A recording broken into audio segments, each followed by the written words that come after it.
For safety and accuracy, this is presented as a fictionalized, true crime-style story rather than a real accusation about actual people. There's a moment in the body cam footage that investigators still talk about to this day. Not because of what the officers saw, but because of what they almost missed. At first, it looked like a normal welfare check. A quiet neighborhood. No signs of forced entry. No screaming.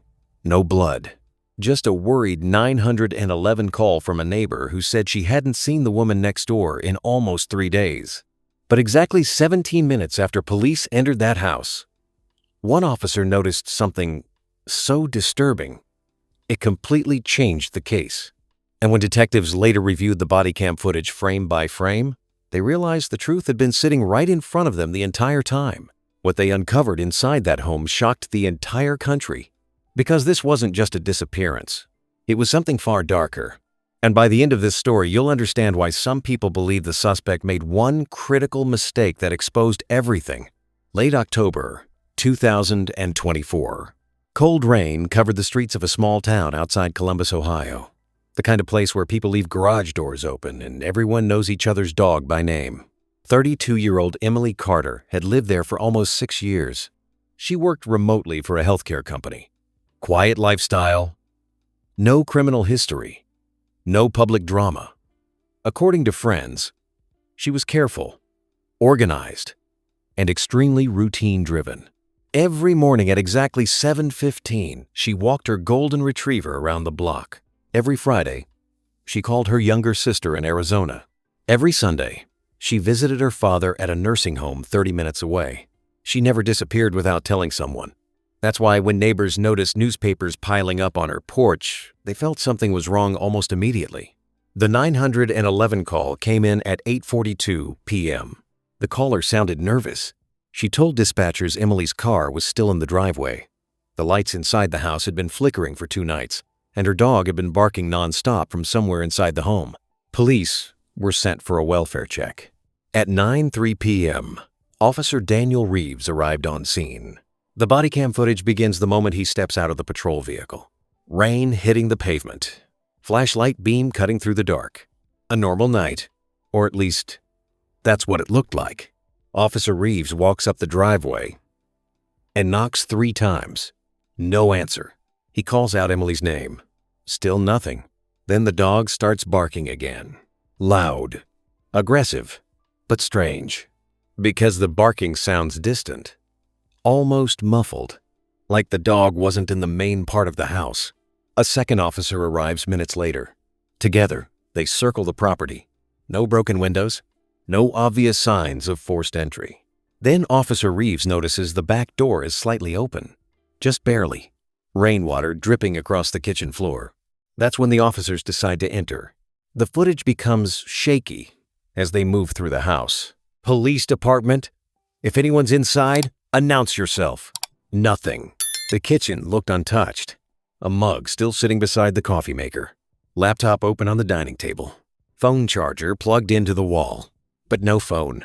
And no Emily. One officer notices the thermostat reading, 52 degrees. Way too cold, especially in late October. Then they find the dog, locked inside a downstairs laundry room. No food. No water. According to investigators later, that detail immediately raised red flags, because anyone leaving voluntarily wouldn't abandon their dog like that. The officers continue searching room by room, bedroom, bathroom, garage, nothing. But then the body cam captures something subtle, something almost invisible. Officer Reeves pauses near the hallway closet. He turns his flashlight toward the floor for maybe 2 seconds. Then he keeps walking. At the time, nobody noticed it, not even him. But investigators would later replay that exact moment over and over again, because beside the closet door, barely visible on camera, was a dark reddish stain the size of a quarter. And somehow, during the first search, everyone missed it. The officers clear the home and call detectives. At this point, Emily is officially considered a missing person. But detectives quickly realize the timeline makes no sense. Her wallet was still inside the kitchen drawer. Her car hadn't moved. Her work laptop showed unfinished emails from 2 days earlier, and according to phone records, her cell phone abruptly stopped transmitting at 11:14 p.m. on Tuesday night. No activity after that. Then investigators made another disturbing discovery. A neighbor's security camera captured movement outside Emily's home around midnight. Not Emily, a man, tall, wearing dark clothing, walking toward the backyard. But what shocked detectives wasn't the person entering the property. It was the fact nobody was seen leaving. The footage became local news almost overnight, and within 24 hours, tips flooded in. Friends, co-workers, ex-boyfriends, neighbors. Everyone suddenly had theories. Some believed she'd been kidnapped. Others thought she may have discovered something dangerous connected to her job. But detectives focused on one person almost immediately. Jason Mercer, Emily's former boyfriend, 36 years old, construction contractor. Prior arrest for assault during his early 20s. Nothing recent. But according to several friends, the relationship between Jason and Emily ended badly 6 months earlier. Very badly. One friend later told investigators that Jason became obsessed after the breakup. Constant texting, driving past her house, showing up unexpectedly. Emily reportedly blocked his number multiple times. And 2 weeks before she disappeared, she allegedly told coworkers she was scared of him. Still, detectives needed evidence, not rumors. So they brought Jason in for questioning. And this is where the story gets strange. Because from the moment detectives started interviewing him, something felt off. Jason wasn't nervous. He wasn't angry. He was calm, too calm. Bodycam footage from outside the station later showed him joking with officers while waiting for questioning, smiling, laughing. At one point, even asking if the vending machine still took dollar bills. Meanwhile, Emily had been missing for nearly 3 days. Detectives asked where he was Tuesday night. Jason said he was home alone watching baseball.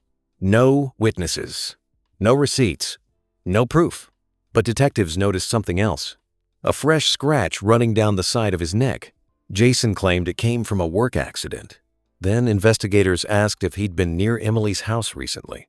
He paused, only for a second. But in investigations, seconds matter. Jason eventually admitted he drove past her neighborhood a few times after the breakup, just to clear his head. That answer immediately escalated suspicion.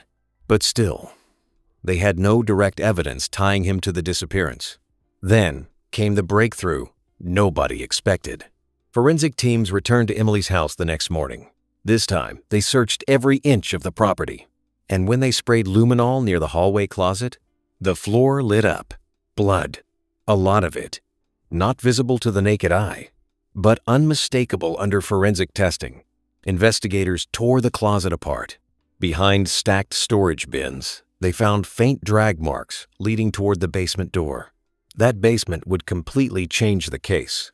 According to official reports later released, officers initially believed the basement was empty during the welfare check because the lights weren't functioning properly. But during the second search, detectives noticed something unusual near the back wall.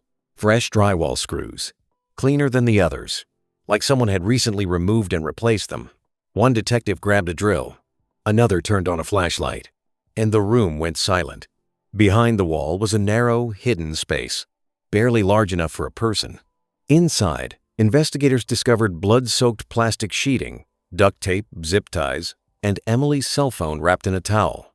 But Emily herself was still missing. The discovery exploded across national media.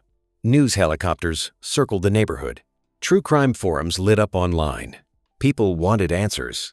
And detectives knew they were now dealing with something much more serious than a missing persons case. Then another bombshell dropped. Forensic analysts finally enhanced the neighbor's blurry security footage. And after adjusting the exposure and timing, they identified the vehicle parked near Emily's backyard, just after midnight. It matched Jason Mercer's truck.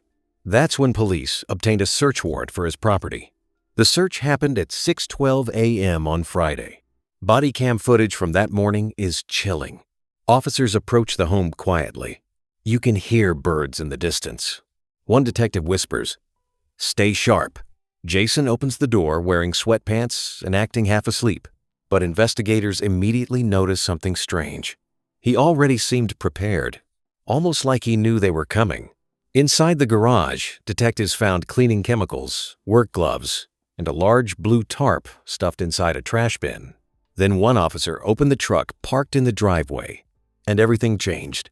In the truck bed, investigators discovered traces of blood underneath a recently cleaned rubber liner.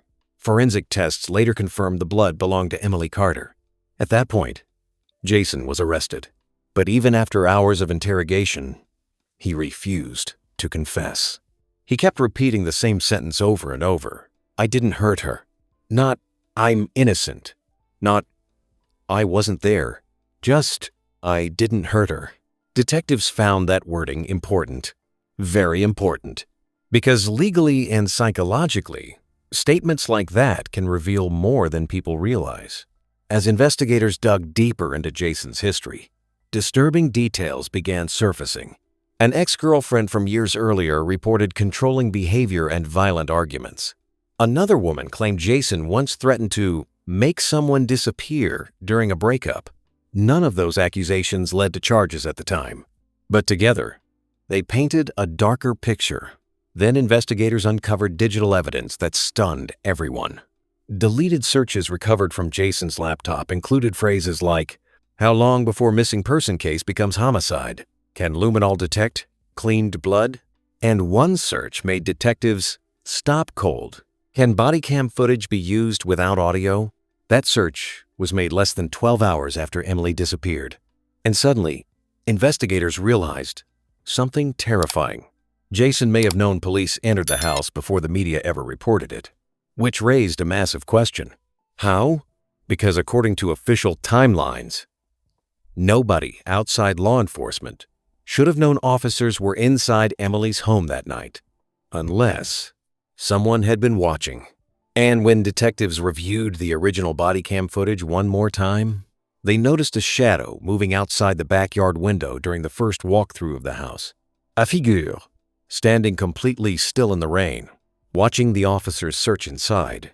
The timestamp matched exactly when police were checking the basement, which meant there was a chance the suspect was still outside the home while officers were only feet away. And that realization sent chills through the entire department. Because if the officers had looked outside at the right moment, they may have come face to face with a killer. The next 72 hours became absolute chaos. News stations camped outside the police department, day and night. Every major true crime page online was covering the story.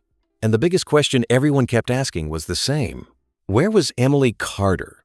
Because despite all the blood evidence, despite the hidden basement compartment, despite the searches on Jason Mercer's computer, police still hadn't found her. And without a body, prosecutors knew the case could become much harder to prove in court. But investigators weren't giving up. Detectives started retracing every movement Jason made the night Emily disappeared.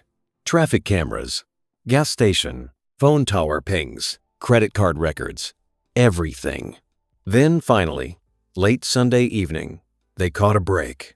A highway traffic camera about 40 miles outside Columbus captured Jason's truck heading toward a wooded area near an abandoned quarry at 2:17 a.m. the same night Emily vanished. And what made investigators focus on that footage was simple. Jason almost never went there. No family nearby. No work sites nearby. No reason to be there at all. Search teams moved in early Monday morning. Rain poured nonstop. Mud everywhere. K-9 units searched for hours through thick woods and flooded trails. Then, just after 11 a.m., one of the dogs stopped near the edge of a shallow ravine. The handler immediately knew something was wrong.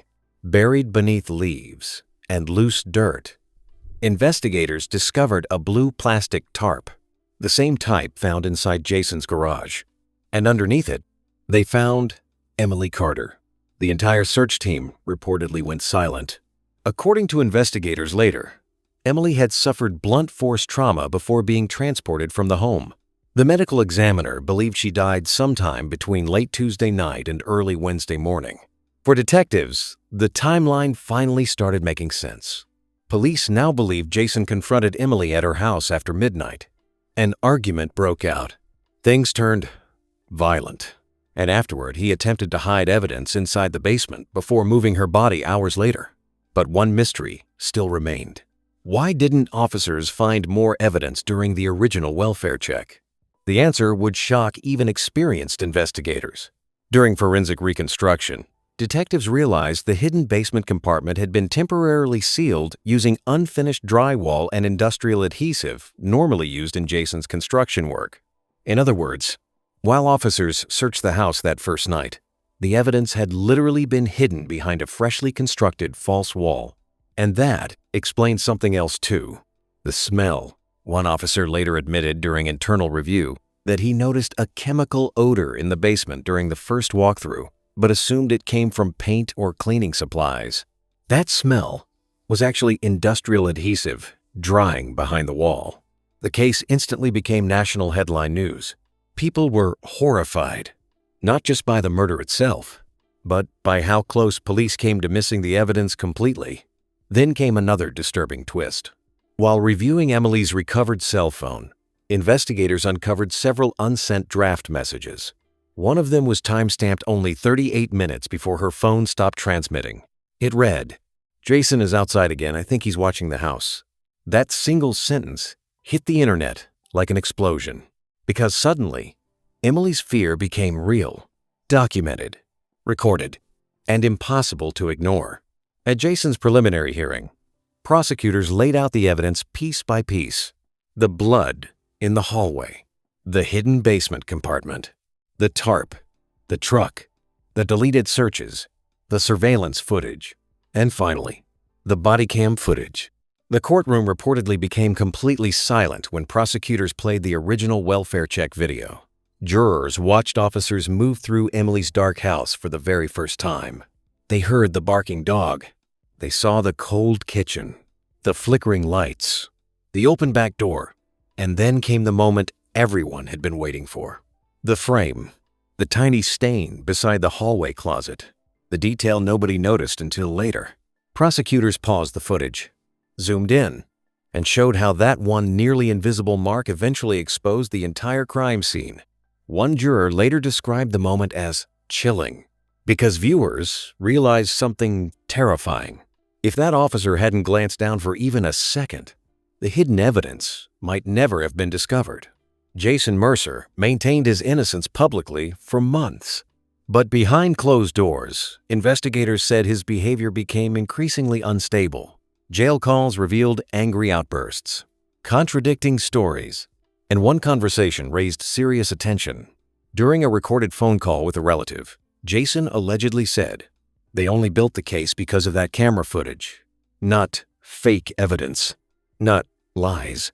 The camera footage." For prosecutors, that statement mattered, because it suggested he understood exactly what exposed him. Then, nearly 1 year after Emily's disappearance, the trial officially began, and it became one of the most watched criminal trials in the state.